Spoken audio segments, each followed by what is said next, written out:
Well, good evening, everyone. This is your friend, the Reverend Victor Patterson, proud pastor of Fifth Avenue Zion Church, but also a proud member of this fantastic group called the Kingsmen. And tonight we have an exciting show lined up for you. Tonight we'll be talking about healing and moving on after trauma. And so before we kick it off today, I'm just going to ask my brothers, my friends to share the word, say hello to the platform on tonight. And then after you do that, we'll jump right into the discussion. Let's see. I'm going to pick Marlon Vickers. Go ahead, man. Say what's up to the people tonight. What's up, my people? How's everybody doing this evening? As you know, my name is Marlon Vickers, and I am a youth pastor at the Church of Greater Shiloh Baptist Church. I'm also a motivated speaker, and I love God, and I'm ready to indulge in this conversation about trauma. So sit back, relax, and let's go. Let's go. Let's do it. Man, come on, man. We got our brother back on the panel tonight, the Reverend J.R. Pratt himself. Go ahead, man. Introduce yourself. Let's love on the people tonight. Good evening, everybody. Glad to be back tonight. I'm Reverend Jeremy R. Pratt. I'm the associate pastor at the Pruitt Springs Baptist Church in Mountville, Alabama. Sit back, relax. Let's talk about some things and leave off here a better person. Man, thank you for being on with us tonight. Let's go over and jump over to them Carolinas, more like that North Carolina with the Reverend Dr. Jared Fight. Grace and peace be multiplied to each and every one of you. It is a privilege and an honor to be back. I think I'm still on probation. I don't know, so I try to have perfect attendance until I'm off of probation. You can't hear me? Oh, he pointing to his hear ear. you. We can hear you. Go ahead. Praise the Lord. I didn't I know can hear the that. only one that can hear you. We don't know what the problem is. He's old, so don't worry about it. Man, can somebody tell him that we can't hear him? We can We hear can you. hear him. You're the I only one can't that hear can't hear. crap. You're I'm old. gonna He find it. can't hear crap. But, Well, look, like, hear me or not, I'm just privileged and happy to be back. And I don't know when my probational period ends, but until then, I try to be You on got time. 60 days. And 60 days, okay. Well, You got 60 30 days days left. ago I was here, so I guess next month it'll be my last probationary month, maybe. But no, it's good to be back. Good to be here. Hopeful, fruitful conversation, and thank you for this opportunity to continue to share. man, thank y'all for being on. And then we have the man, the myth, the legend, P31 himself down in that Louisiana. Hi. You know what this is. I'm always here. We not new to this. We true to this. Let's rock. True to this. All right, but last but not least, and the man that makes this platform goes on, we got that guy, Coach Jay Hart. Go Uh, ahead. Sir. uh, I am he. He is I. I am forever and always will be your friend, your brother, Coach J Hart from the great state of Michigan. And I hate the fact that the Lions just lost. Like that just pissed me off. Like to know Boo. the hating soul. But The fa- anyway, I'm ready to get this thing started, man. I love you guys, man, both all dearly, man. You guys have become another part of my life, man, and I can't wait to hear some of these answers and questions, man, to this topic we got. All right, man. So this is your platform on tonight. We are missing Uncle, but he'll be back hopefully next month. But we're gonna rock with what we got going on tonight. And tonight we are talking about can I heal moving on after trauma? And I'll be the first one to tell you, my guys, I'm facing my own trauma today. And I, it didn't start this morning. It started right around 4 o'clock. It started right around 4 o'clock because I was looking at a football game, and inside this football game, it was the San Diego Chargers against my beloved Kansas City Chiefs, and I needed my team to win today in order to keep the hopes alive the playoffs. Unfortunately, we could not make it to the playoffs because we lost. So I'm traumatized.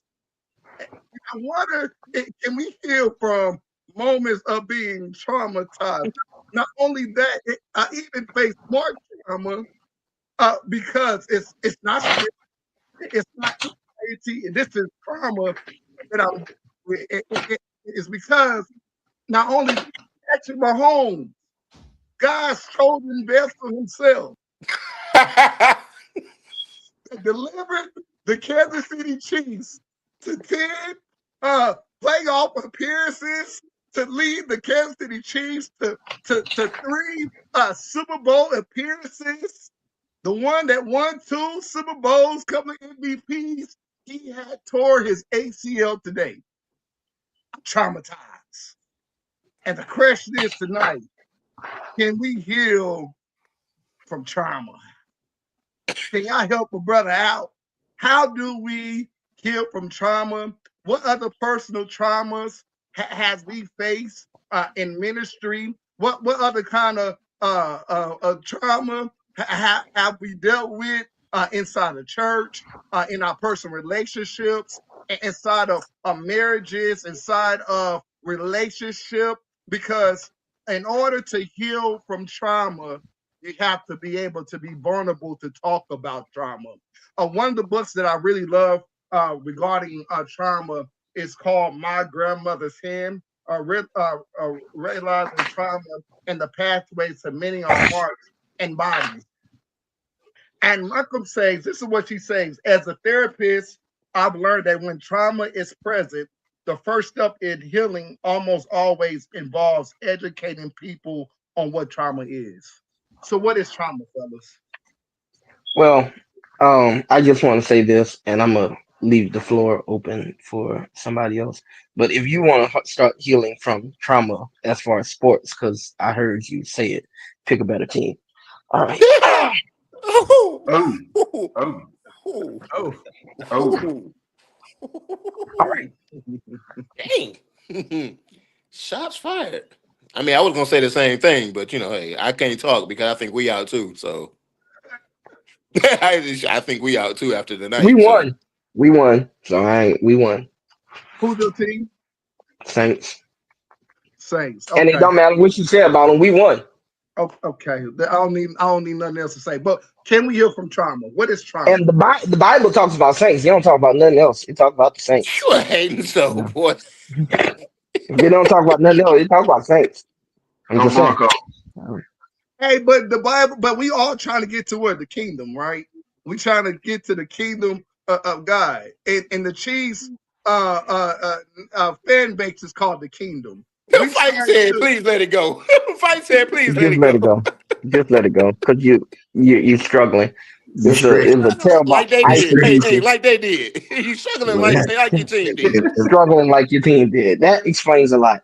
if Anyways, I we're ever moving. taught a class on eisegesis, you are the pure example of it right there. Hey, fight. Listen, I've gotten up in front of my class and I've told them, if you ever do what I'm about to do, I'm going to fail you. So don't do it. So come on, let's get to it. What is she says in her book? The first step to healing from trauma is being educated on trauma. So Well, what is trauma to us? well, before anybody answer that, I want to go back to what you said earlier. It's hard for men to be open and vulnerable to even talk about their trauma, let alone talk about what trauma is, because trauma to one might not be trauma to another person. Because your trauma might be trauma to you, but it might just be my everyday. Mm. Well, You know, I'm glad you said that because two people can experience the same event and one can be traumatized by it and the other not. Trauma is about impact, not comparison. that's That's it. And right. it's about how it affects you. And sometimes that effect comes from your stimuli, your culture, your upbringing, things that you hope for that you lack, things that you went through that now continues to play itself over and over again in your life. So trauma is deeply rooted in history from who you are and what you've experienced, and now how your current life events impact you.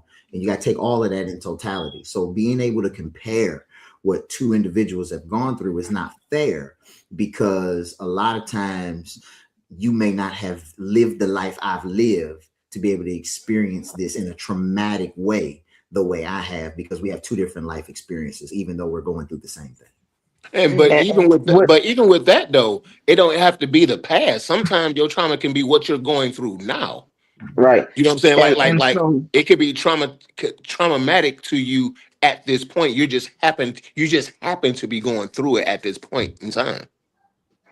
and so something what Fight just said, just because we may have went through the same situation, we've experienced it differently. And so with that being said, I want to say this. Let's stop saying to people, I know what you're going through. I've been there before. No, you don't. Because this may be a same or similar situation, but as you said, the impact is different. Different. Yes, Right. we may have, if we're let's just put this in the sense of loss, in the sense of grief, loss for as far as death is concerned. Yes, you may have lost your mother, and I may have lost my mother, but the relationships that we both had with our With our mothers were mothers. different relationships, because we may not have had the same relationship. I like what Fight said. It's the background as well, man. Because Yeah. just because we're all Afro Americans and stuff, don't mean we have the same background, the same upbringing. Because somebody like I grew up in the projects, so gunshots to me is like, eh. Okay. Mm. The cops flying down the street, okay. Currently, I stay across the street from the hospital, so I mean, certain stuff now is like, yeah, they going to the hospital. So my everyday might be normal to you, but cause trauma to someone else, Mm. Right. which is which is does that mean our developmental state process is different or off, or is that just I wouldn't say it's off, necessarily say it's off, but what I will say is we're all developed different because we all have different courses. So I think each of us experience things in a different way, or we are subject to certain things differently because of where we're heading. And so I wouldn't say that, oh, my development is off because I don't experience it like you do. I would just say my development is different because of where I am heading or being prepared for. Some people don't need to experience the gunshots and the police sirens in their life, because if we're going to put this in the sense of ministry, they may not be ministering to people who come from the projects. preparation?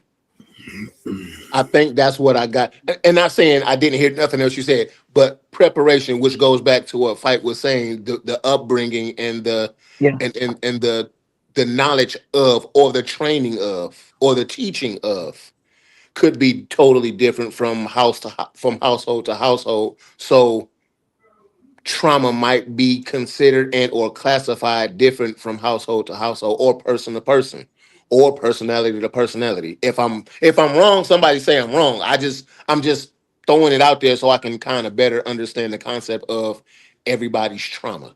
Well, I would say let's go back to what P31 gave an example in regards to death. Two children can be raised in the same household, raised at the same parents, lived in the same experiences, lose the same parent, and respond differently. respond differently. Yeah. It doesn't necessarily mean that they should, since they have the same upbringing, since they come from the same, since it's the same parent, it doesn't mean that they will experience this event the same way, because individuality means something. We are all in the senses of how we emote to different things. And too many times we have a cookie cutter approach to how people should respond to issues they go through. You know, you have people in the church to tell you, well, baby, if you just prayed, it'd be all right. Well, I've been praying, but I still got grief. You know? Right. I still struggle with certain issues and areas of my life. It doesn't mean that I'm not praying just because I went through, I'm going through what I'm going through. Sometimes our personality and who God has made us to be, we just respond differently to the same events. And sometimes it just has to be okay. We have to be okay with that. Too many times we're trying to diagnose people when they don't need a diagnosis. They just need somebody, a sounding board, somebody to talk to. There's a t-shirt I got somewhere around here in this house that says, I need Jesus and a therapist. Like, they work together. Not to say just because I got the Lord, I don't need somebody to talk to outside of talking to heaven. Yeah, I need a couch too. You know what I'm saying? Like it's okay, and we gotta let people know it's okay to have a professional to talk to. My bad, Vic. Go ahead. I think I'll piggyback off of what Fife said. When my dad passed away in 2016, I had to do my dad's eulogy. I didn't cry at all because I had a good relationship at that time with my dad. But my sister and my brother, they showed emotions that I didn't show. And some of those emotions were because of regret or whatever else, but you handle things differently. I do believe that experiences could be traumatizing for people. It might not affect you in the same way that it affects other people, but I think about over my life, I've been traumatized in a lot of different areas. Being in the military, that's a traumatizing experience. When I had to go to Iraq and seen some things that I wouldn't wish nobody else had to see or even had to deal with or encounter. Yeah, we see some of those things here in our very own cities. We think about Chicago, that's trauma there. That's an everyday trauma that's not only impacting the people that's in it, but it's also impacting the people that's around it in some type of veritive way. I do believe that when unhealed trauma impacts you, if it's not handled properly, it can impact the people around you subconsciously or even unsubconsciously. And I think about David. Yeah, I might not think David was traumatized, but David was traumatized in his story. When he was running from Saul, when he ran to the madman and loose crazy, and he was hiding and he was wondering, all that stuff, this man was traumatized. Not only was that impacting him, but it also was impacting Saul's son, Jonathan, who but tried to befriend David and things of that nature. Not only do we can look at that as being traumatizing, but if we honest about it, the Christmas story is really a traumatizing a story. You're talking about Mary, a girl that was just really a girl having a child. You talk about Joseph that was getting ready to abandon her until the angel came and talked. That is trauma. You talk about the Magi trying to find a star. The Magi wasn't even. The Magi was Greek. They going to find. They go to a palace and they wasn't there. And then God give them a vision and say, "Don't go back there because you're gonna get killed. Go another way." That's trauma. We can look at through all kind of different stories. The children of Israel. That's trauma. Moses, that's trauma. Paul, that's trauma. I mean, we can keep on going on and on and on and on. Not only did it impact them, it also impacted the people that was around them. What do y'all think? Reverend, I like how antithetical you are. I love it. However, comma space. Aren't you glad that the story doesn't end with trauma? Absolutely. Okay, I'm moving. I'm sorry, my soul got happy while you But was talking. My soul. the only way, Boy, that's but the the only Baptist thing. way, He said, "My soul got happy." but listen, the only Soul got way happy. that you can move from a traumatizing experience, according to this book, is that you have to be first educated on it. And then you got to be also willing to go through the pain of solving it. Let me read this quote, Coach Jay, and Go I'll ahead. let you go. It says, as every therapist would tell you, healing involves discomfort, but so does refusing to heal. And over time, refusing to heal is also more painful. I would say you would have to, and you talking about that. I would piggyback off of what you just said, Vic. But you have to own your trauma. Dude. And a lot of times, we as men don't own our trauma and say we don't have issues or we push it away. And because in order to be better men, better people, or better men of God, better fathers, better brothers, uncles, cousins, whatever, we have to own our trauma and say, yes, I had this when I was younger, whatever it is, whatever you went through, because you got different type of traumas. You have people that went through trauma with illness. You got people that go through trauma when they was in an accident.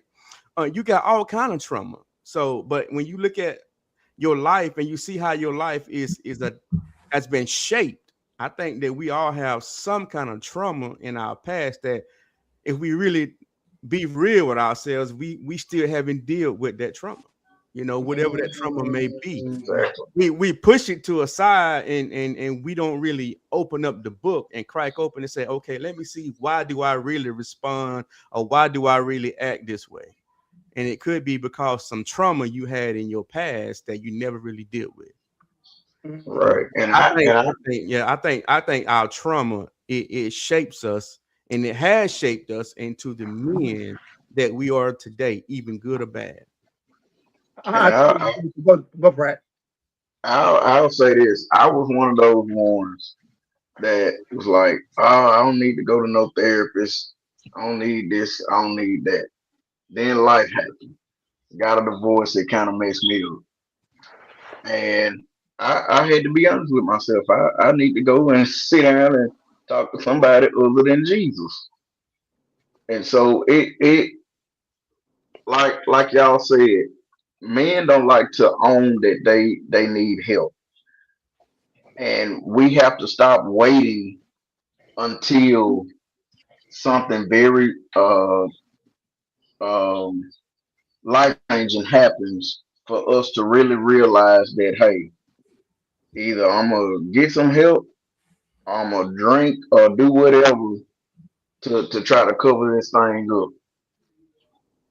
So let me interject something, because I think the reason we choose not to get help is because we've had traumatic experiences finding help. Right, Because we have been in places where we've shared or confided in people that we thought we right, could trust, we thought would be there, that we thought would be an aid of some sort to us, and that vulnerability, that openness with them was weaponized against us. And so, because it was weaponized, now it gets to the point of I'm not going to look for it. Which we should have been looking for people who are licensed and all of that in the first place, but at least we tried the first step of talking to somebody. And the unfortunate reality is talking to somebody turned into having a bitter taste in our mouth about talking to somebody. Have I got I, a witness? I would dare take it one step further. Not to say I disagree. I would also add to the fact that most men don't get the help they need because of how we're raised. While Yeah. daughters are being raised to have partners, men are being raised to be self-sufficient. Hmm. Men are, you come in the house after falling off your bike, what they tell you, oh, you be all right. Wipe it off, Wipe it dry your off, tears. forward. Don't cry. Men don't cry. Men don't act like that. So we build a callus around our hearts. And then when we go through things, we keep having that training replaying our mind. I'm not Yep. supposed to That's go right. over here and talk to somebody about this. I'm not supposed to emote in this kind of way. I'm not supposed to deal with these things. We got a prison system filled with men who didn't know how to emote and deal with the issues of life. And when they did respond, they responded in a way that put them in those situations. And so if we need to stop training our young men that they should not emote and show emotions. We need to train them how to health in a healthy way deal with the emotions that they actually feel on the inside. Go ahead, Coach Jay. You're Let right. me and he's right. And let me add to that. And I like it's like you said about P31 is not saying that you're wrong. Let me add to it. You said young men. I dare to say and throw in the hat old men as well. Yeah. Because we were so, like you said, we were built to and not care, brush it off and keep moving. Because I'll be the first and honest one to say when I was married to my ex-wife, I went through a moment of depression, and my doctor was like, yeah, what you're expressing to me is depression, and we can, and the first thing she said was, well, we got this pill. And I'm like, in word, I ain't about to take no pill. Now I gotta take insulin, I gotta take blood pressure pills, I gotta take cholesterol pill. I ain't about to add another pill. I got 31 vitamins that are taking these I ain't about to add another pill now. Skip this. Walking So pharmaceutical. what I wound up doing was saying, Jay, be honest with yourself. Mhm. Dot. Where are you at? And be real. Why do you feel the way you feel? Mm. Be honest with yourself. You put you in that predicament, didn't you?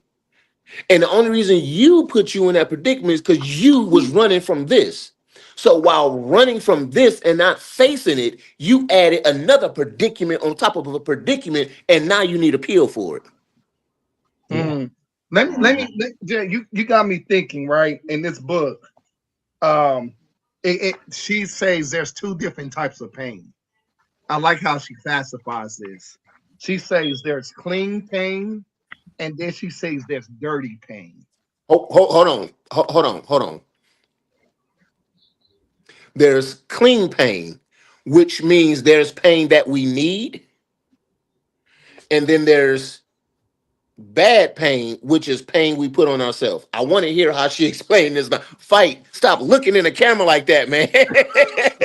She said, stop looking in the camera like that, man. I'm Because only reason intrigued. I'm intrigued. You raise a very great question. So I'm all yeah, ears I'm listening to listening how now. you Like, hold explain on, because clean I and don't dirty get the, pain. but I don't get the clean and the clean and the dirty. Well, Go ahead though. let's Go hear the ahead. man out. Let's hear so the man out. this book Let's, is jewels in it, man.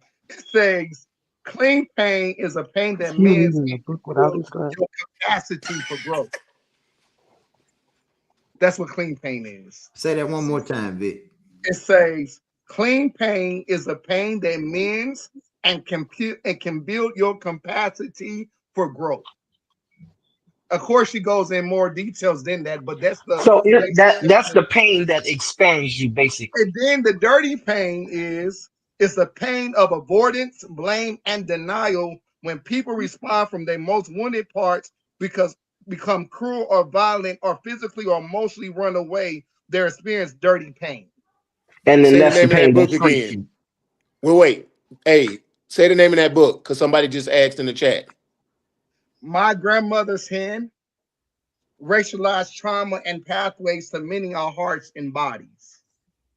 That's the name of the book. It's written by I can't pronounce her name, but she is a black author, uh, Rishima Markham, and this is one of the books that we had to do in my doctor of ministry class.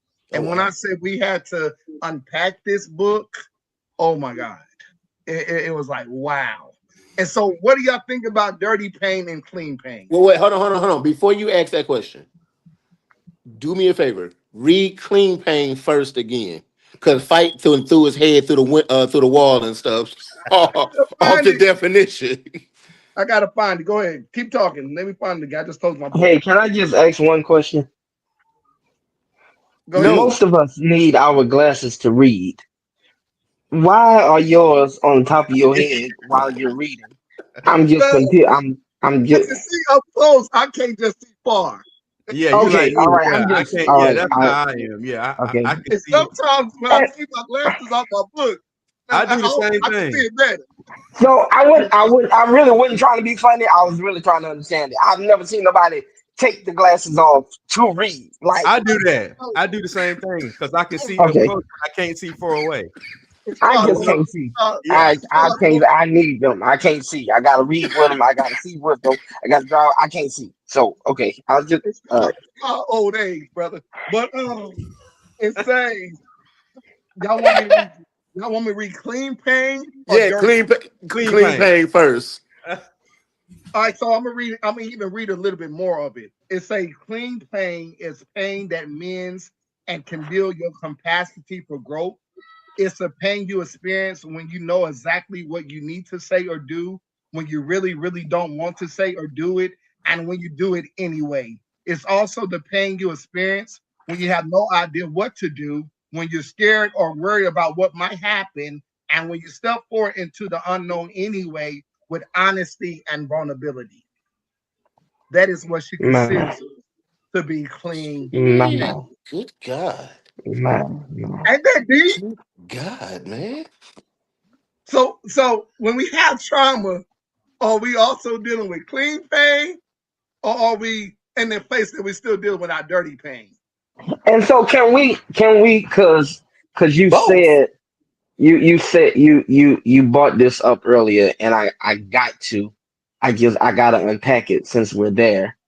And so you brought up the children of Israel and their traumatic experience. Let's just look at one of these traumatic experiences where they have to sit through these plagues and experience what God does. Although He's doing it to the Egyptians, they still have to live in it, and them living in it actually pushes them to finally say, okay, we got to go. Because for a while they was like, well, Moses, we comfortable here, we go stay here, we're all right, we don't need to move, everything is fine, we have somewhere to sleep, we got pots full of meat, we can eat, we can do this, da da da. And then these plagues start showing up. Locusts start eating the land, frogs have covered the fields, the rivers turn to blood. And now they're like, okay, God is punishing them, but in turn, we're being affected as well. I think we need to go. And so that trauma from that pushes them out of the place where they're actually being confined. Clean pain, if you will. So I would that be the same thing as growing pains? yeah. I mean, it's pain that expands you, it pushes you beyond your limits. Yeah, that's what growing pain is. It pushes you Yeah. past. Yeah, it pushes you. It makes you go outside the box where you're not just staying in this one area. It stretches you. Well, that to me, Absolutely, yeah. So that's what absolutely. I think. If you ever joined a fraternity, you might know something about that type of pain. If you ever join any other social organization, I Yeah. don't know. To the members of Kappa Alpha Psi Phi Nu Pi, I know nothing of what he's talking about. I know nothing, absolutely nothing of what he's talking about. if you went to a boot camp, if you was in Due to See, insurance. you're breaking up because you're not supposed to be saying that. You're breaking up because you you're was in not a supposed to marching, be saying this. hey, if you was in a marching band, if you was on a football team, Yeah. you had All that. any of these things. Every other word.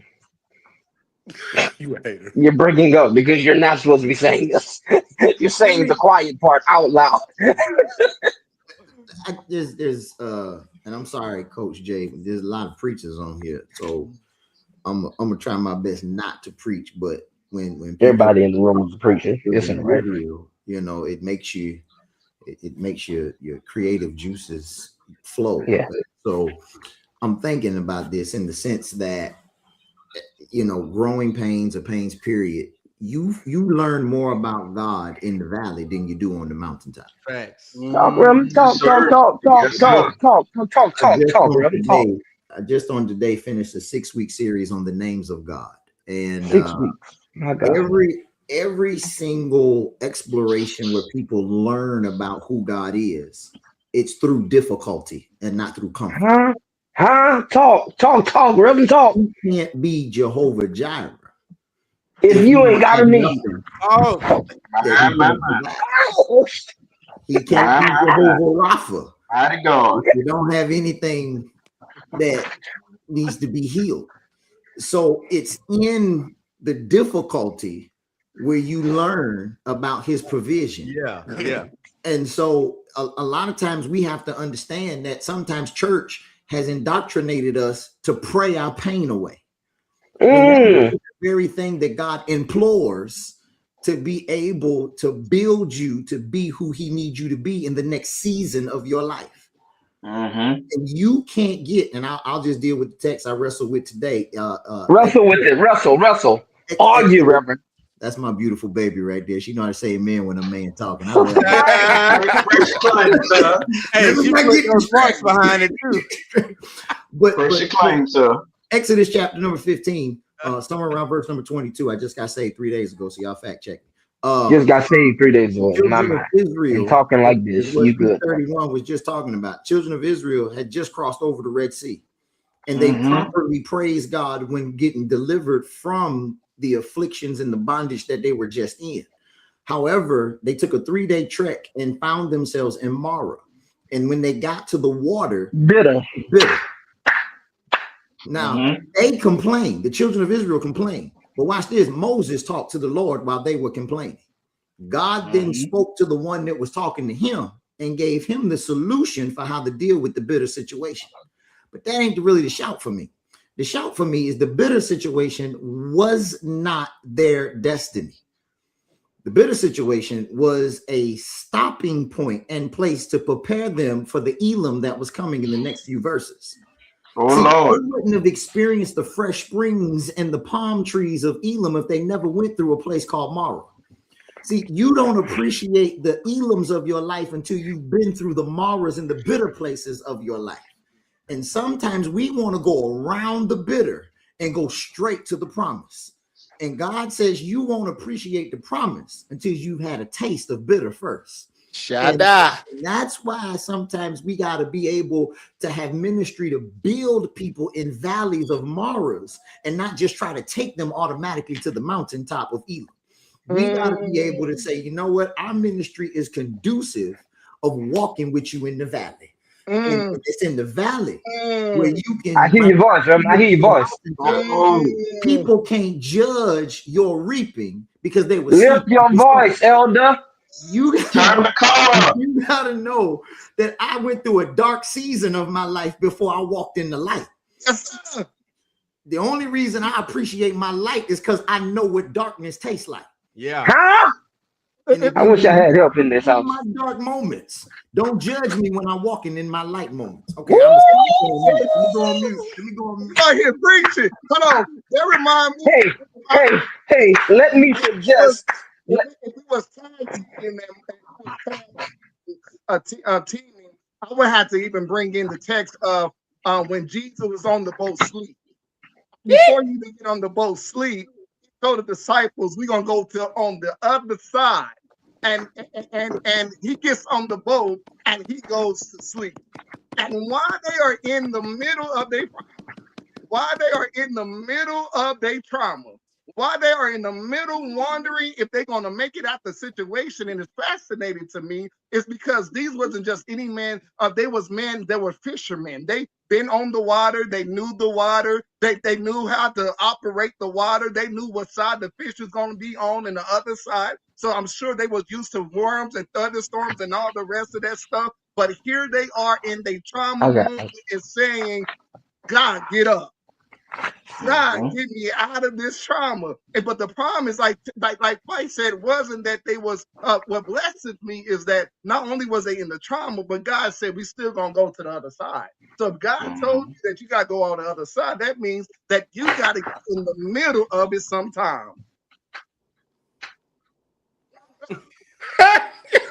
But let me read this though. Let me read this. Wait, because I want to suggest something. I want to suggest something since everybody is making these suggestions. I want to suggest that pain is necessary because it is the shepherd that takes us through it anyways. How do you know? If we look at Psalm 23, David says, yea, though I walk through the valley of the shadow of death. The only reason sheep go into the valley is because the shepherd led them there in the first place. Sheep don't go places on their own. They are following the shepherd. And so the shepherd takes us through the things that prepare us for the next place. Yes, sir. Yes, You got sir. to go through a valley before you get to the green pastures, children. It's Oh yeah. Psalms 147 and 3 that says he heals the brokenhearted and he binds their wounds. If ain't nothing broke and ain't nothing need binding, there's nothing for Nothing. God to show up and work out. Ain't nothing for him to do. I'm done. This was good to me. You know, Oh you Lord. This was good to can me. you can Mighty tell. God, this has been good to me. So let me bring Marlon and Pratt in. So this is another statement that this book. Marlon, like, leave me alone. Another, this is Marlon said, another statement. Marlon said, hey, Marlon said, where my white flag? And Marlon said, I'm good. Pass it to Another Pratt. Pratt and Marlon involved.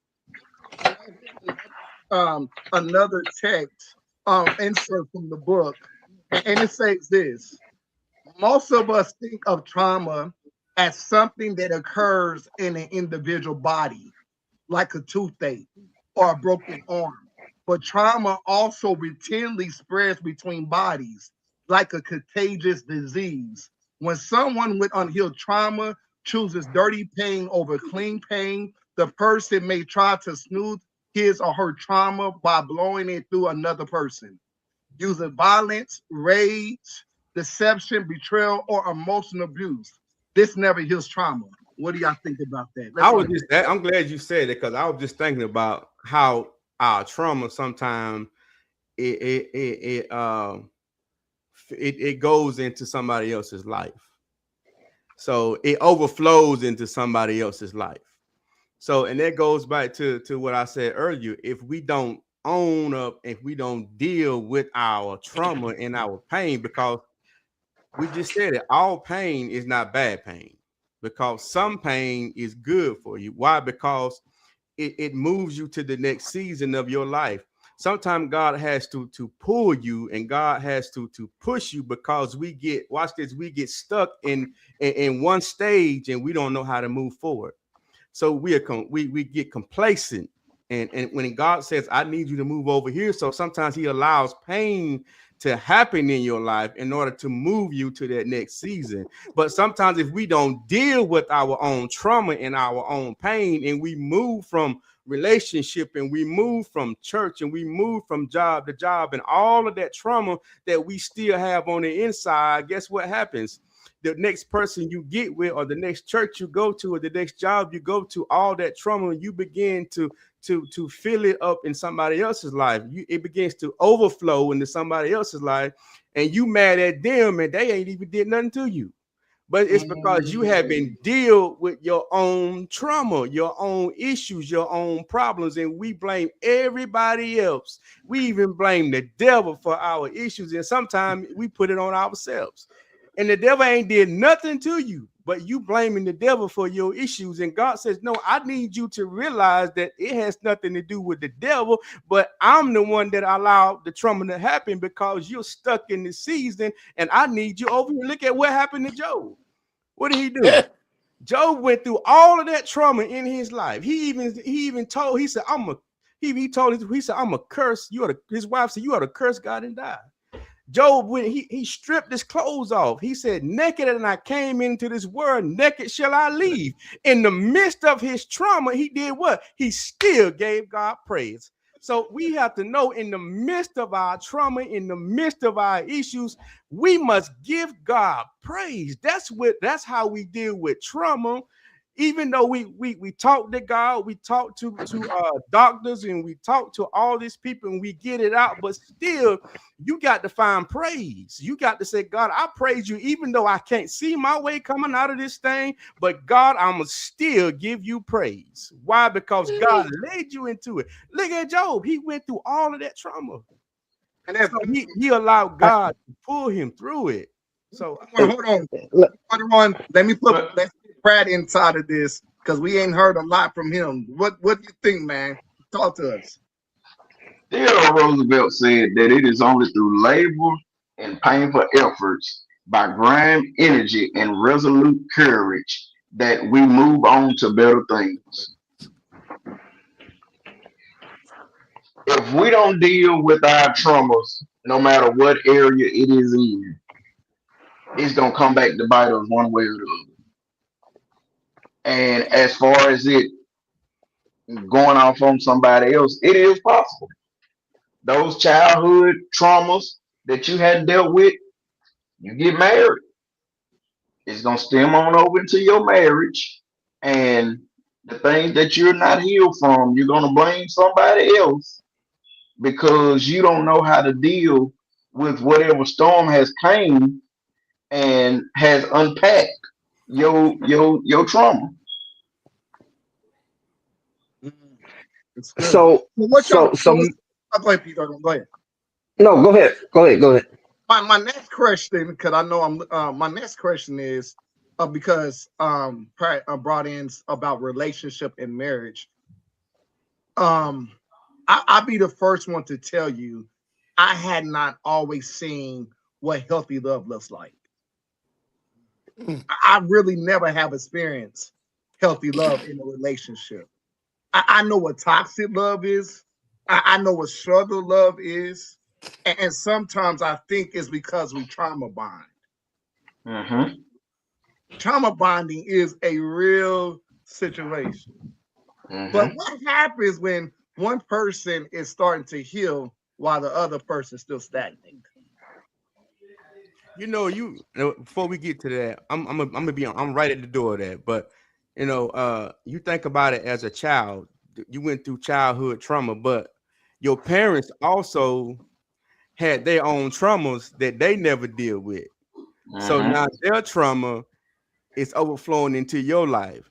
So now you're not just dealing with your own trauma, but now you having to deal with their trauma too, because they're pushing their trauma on you.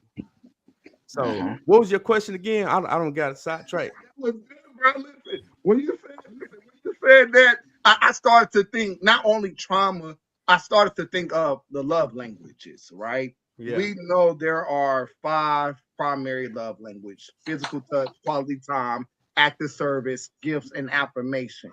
And I believe what a child doesn't get from their parents later comes back and traumatize them as they are adults. Yeah. And I believe that sometimes the reason why a young snotty head boy can tell a woman or a girl that he loves her and she falls for him is because daddy wasn't at home telling that baby that he loved her. And I believe that is trauma. I believe what it's like almost like a vitamin C deficiency. What you don't get, you need it, and then you try to find it in all the other places, and most of the time it's in the wrong place. What you got, Coach Jay? You shaking your head. So man, Go ahead. so Listen, let me say listen, this this before you get going, I went. P30. Let me say this. I told my oldest son this. I said my father never really told me out of his mouth that he loved me. And why? Because his father never really told him out of his mouth that he loved him. But how did he show his love? He showed his love by his actions and what he did for you. So as you're talking about love, if if your father has never hugged you when you was younger, when you was a little boy, and never told you that he loved you, when you get a child, you're not accustomed to that. And and sometimes you got to wrap your kids around them and give them a hug and kiss them and say, I love you. And that's what I do now. I tell my kids, and I wrap my arms around, I tell them I love them, because I knew my father loved me. but he never really showed it to me with his feelings and his affection because his daddy never did it for him. He always said, boy, I come home, I cook. I mean, your mama cook, I bring home the money, they take care of the bills. That's how I show your mama and y'all I love you. And that's the way a lot of men, they grew up and then they raised their sons to do the same thing. So now you have a generation of men that don't really know how to love a woman besides saying, hey, I bring home the money. And that's how I love you. And so listen, this book, and So I'm gonna let y'all go, but this book, she says in this book, I'm not gonna go right to the passage, but she says in this book that trauma is inherited through your DNA. yeah, yeah. She said it even goes back to the origins of slavery. Yeah. She says that whatever your parents do or don't do, impacts the new generation. So pretty much what you just said, Marlon, she Yeah. verifies this by saying it's actually trauma is actually soaked in your DNA. What And, you got, and who next? so since we went there earlier, I'm just go back to it, and I'm just carried into now. Eh, Psalm 147:3. Again, he heals the brokenhearted. He binds their wounds. That's King James Version. New Living Translation, that second clause, it doesn't say he binds their wounds. It says he bandages their bruises. The original language to suggest that he bandages their bruises means that there's internal bleeding somewhere. With internal bleeding, any person know if you don't stop the bleed, two things will happen. Either there has to be an amputation or you will become septic. With sepsis, you die. With amputation, you've lost a limb. And so here it is internally, because of what our parents have left in us, because of what we're experiencing and we've held in, because of the things that surround us, and we've just tried to kind of cover instead of heal. Now we are cutting people off, we're cutting things off, we're cutting obligations off, or we're becoming septic to ourselves, and a little bit of us is dying every day because we're septic or we're being amputated. And instead of healing and allowing God to bandage it, we just hear. And we're profusely bleeding on the inside, not knowing how to get this fixed, get this healed. We just, walking around with it and carrying this with us every day. And so now we easily overstimulated, we short-tempered, we ain't got no patience, we can't love properly, everything is toxic, typically crumbles in our hands, but it's because we're bleeding on the inside from the things that's already been deposited in us.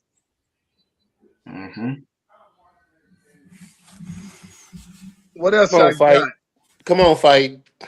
You look like you got a whole lot to say up there, man. His eyebrow went up, and I'm waiting on it. You ain't lying. He looked full. He looked You full. saw, Come you on, saw it too? No, I listen. So, man, it's a lot that what people have said, and I had to jot down some notes. I don't even know where to start. Let me go back to your question, Vic, about relationships and finding love in all the wrong places based off of the bad, toxic examples and situations that one may have lived through. First of all, a house can't stand on a shoddy foundation. You need a foundation to build a house.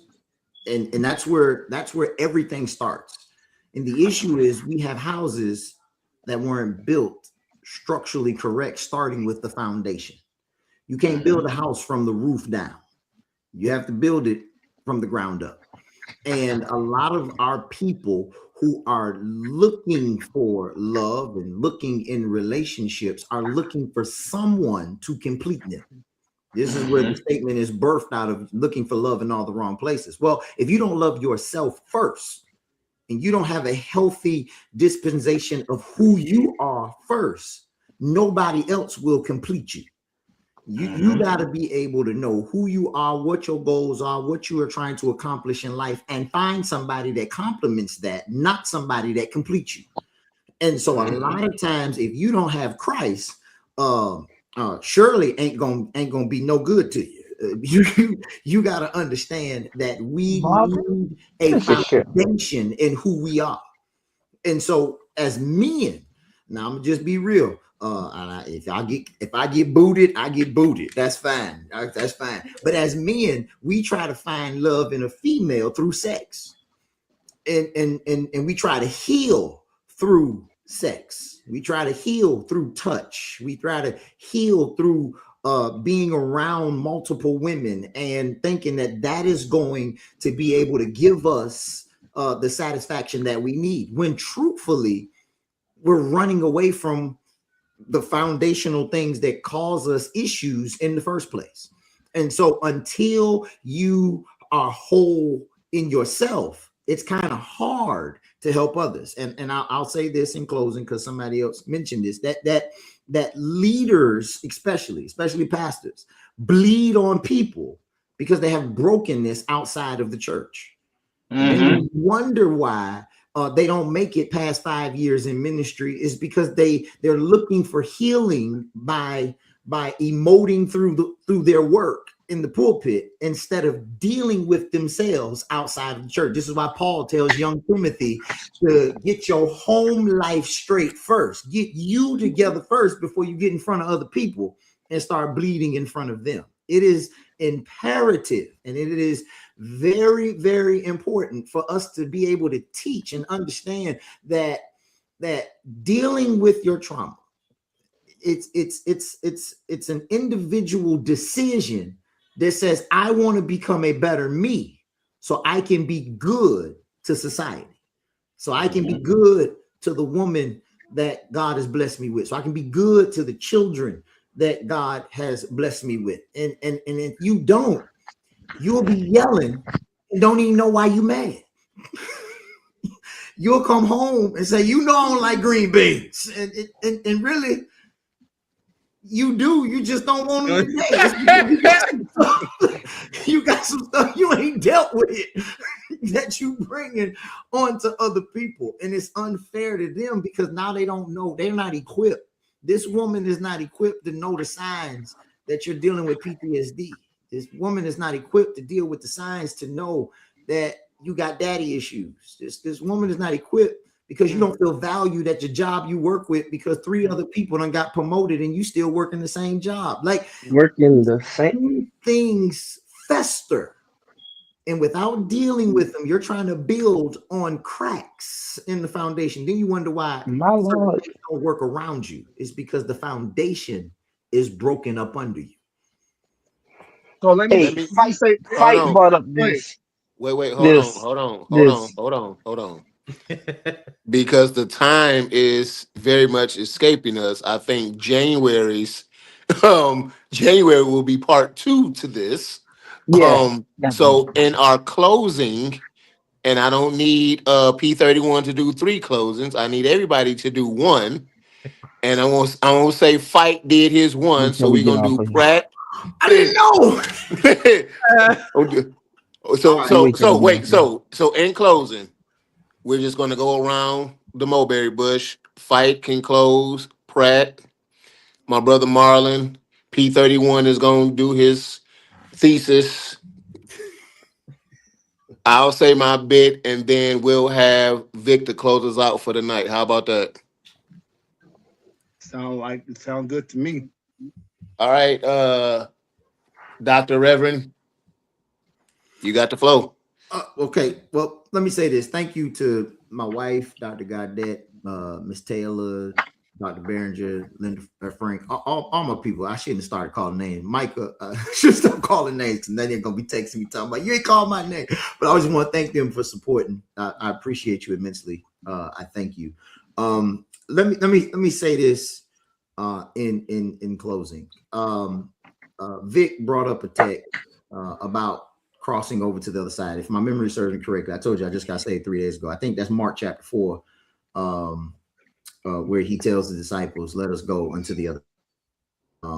And I'm just going to finish what he started. The storm that they were going through, they tried to wrestle with themselves. They took buckets. Out of the 12 disciples, if my memory serves me correctly, 4 of which are verified persons who deal with water as a profession. They're fishermen.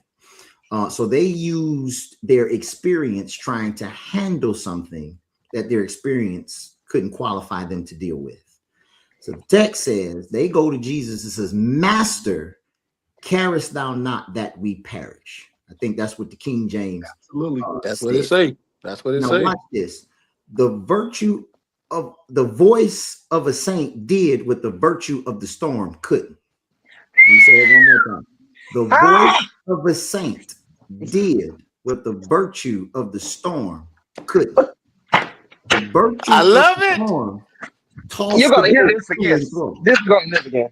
The virtue of the storm filled the boat with water, because that's the virtues that come from the storm. But notice, as the storm was happening, Jesus never got up. It wasn't until the voice of a saint said, Master, carest thou not, where his eyes opened. And too many times what we have done is magnified the storm instead of opening our mouth to talk to the master. It doesn't matter the pain, the trauma, the situation that we go through, as long as we know, as what P31 said earlier, yea, though I walk through the valley of the shadow of death, I can fear no evil. Why? Because thou art with me. The only way I can make it is when I learn to stop wrestling with my storm and call on my master. And y'all see where I get my preaching skills from. That's my professor. Go ahead, y'all. Who's next? Come on, This Brad. comes to my mind. It was good that I was afflicted. I'm gonna leave it right there. May God bless you. May God keep you. It's my prayer. So that I may know. So that I may know. That's what the text says. God bless you. Y'all showing out tonight. Who next? Who next? Y'all showing out tonight. Lord have mercy. Well,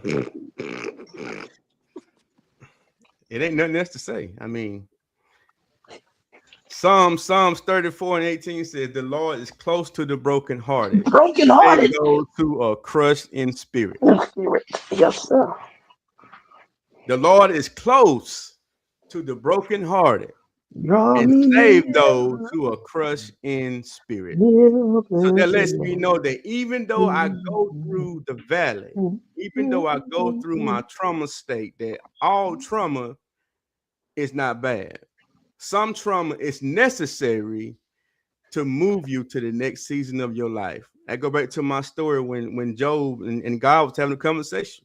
And God asked Job, what are you doing? He said, I'm moving to and forth, looking to see who I can devour. So that lets me know that in order for Job to God attack Job, in order for the things that Job went through, God had to allow that to happen. God gave the devil permission to mess with Job. So that means that sometimes God will allow things to happen to us in our life, whether it's trauma, whether it's bad decisions that we make, and God says you made the decision, so now you're going to have to deal with it, even though God can pull you out of it. But he says it's necessary that you go through it.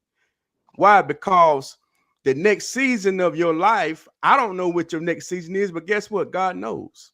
So God knows that in order for you to go through this dark valley, that in the next season of your life, that your light is going to shine, because people are going to know the issues. People are going to know the troubles you went through, and they're going to wonder, how in the world did you make it out and you still don't smell like smoke? I've been through the fire. I've been in the furnace. I've been burnt up, and I came out and they said, wait a minute, wasn't it 3 of y'all? Wait a minute, who is that inside there? So I've been through the furnace, I've been through the fire, but through it all, I made it. Amen. P31, they told you put your sign back up. I don't know if you saw that. Say put your sign back up.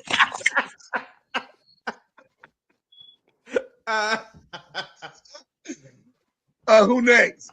Is that you, B31? Listen, um,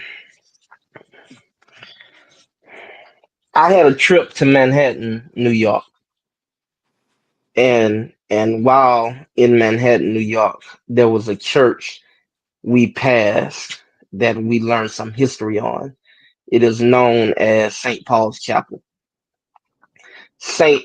Paul's Chapel has been nicknamed as the little church that stood. The reason it's been nicknamed as the little church that stood is because in 9/11, when the Trade Center was bombed and the Twin Towers were crashed, that church sits in the middle of those significant sites. So when the bombing happened and the crash happened, all the debris flew towards the area of the church. Everything around the church went down. The reason it went down is because Manhattan is actually built on landfill. It's built on trash. But St. Paul's Chapel is built on the original bedrock of the city. And so while everything around it went down, it kept standing because it wasn't built on trash. It was built on the rock. But here's what else we discovered. Not only was it not destroyed because it's built on the rock, it's also built behind a large oak tree.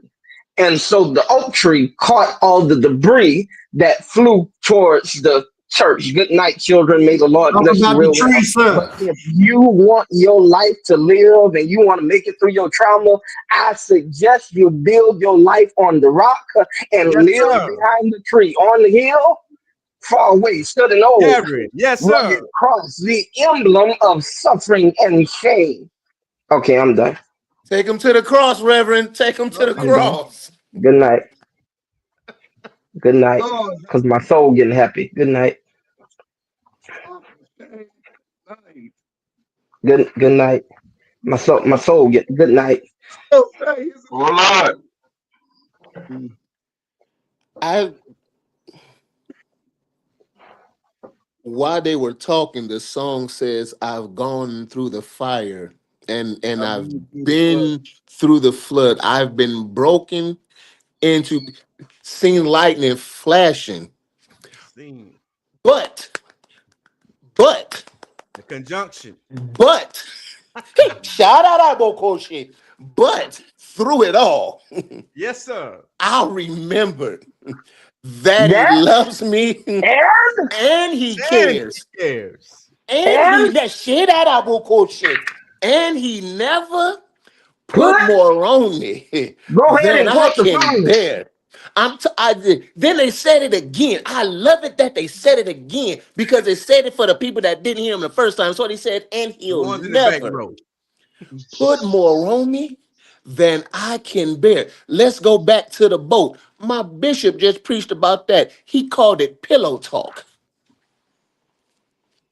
Man, that's good. Move. Stop worrying about the storm that you're in and tell Jesus to move over so you can lay your head on the pillow. Why? Because there's peace on the pillow. There's protection on the pillow. There's That's healing good. on the pillow. That's There's good. deliverance on the pillow. There's salvation on the pillow. Baby, stop worrying about the water that's around you. Who cares about the buckets that you got on your ship? Tell Jesus to move over And because grab you a want to pillow. lay your head on a pillow. Reverend, Good I night, laid church. on my pillow. Good night, Shut up. church. Just Shut up. with this Go love ahead, Vic. on you. Go ahead, close us Hey, out, man. listen. Shoot. I was trying to figure out how I want to close this thing tonight because y'all, y'all, y'all got my juices and my mind just going and flowing. Um, and, and Watch it. I think if I wanted to end this tonight, I would just have to tell a story. A couple of months ago, I lost my AirPods. And I tried to search everywhere in my house for them. I mean, I tore up my table. I tore up my room. I tore up the parsonage. I even came over here to the church, tore up the church, and I still couldn't find them. I couldn't find them, so I thought somebody took them by accident. I couldn't say they stole them, but I thought somebody might have just picked them up by accident and started to use them. So it put me in a situation where I had to go buy me a new set of AirPods. So I went to go buy me a new set of AirPods, but then I started to wash clothes. And when I wash my clothes, I so happened just to look in the washing machine. And I think Fight know about this, but when I looked into the washing machine, I saw my AirPods in the washing machine. Now, don't get me wrong, I don't know how long those AirPods had been in the washing machine. I don't know what cycles that those AirPods went through. I knew they was wet, but the crazy thing about that, even though I found them in the washing machine, I took them out. And when I took them out, I just wanted to see if they still work. And that's all I got to say tonight, my brothers and sisters, that they still work. And when I put it in my ear, I found out that they still work. And the only thing I can tell you about that, no matter how much you've been broken, you're still working. No matter how much that you have been under the table, God is still keeping you. He's keeping you because He never left you. He's keeping you because He'll never leave you. He's keeping you in the morning. He's keeping you at night. He's keeping you in the meantime hour when you're tossing and turning. He's keeping you, and because He's keeping you, you're still working. Preach, nigga. That's all I got for you tonight. I hope you had a good night, and we hope to see you on next month. Preach, nigga. Night, night, cheers.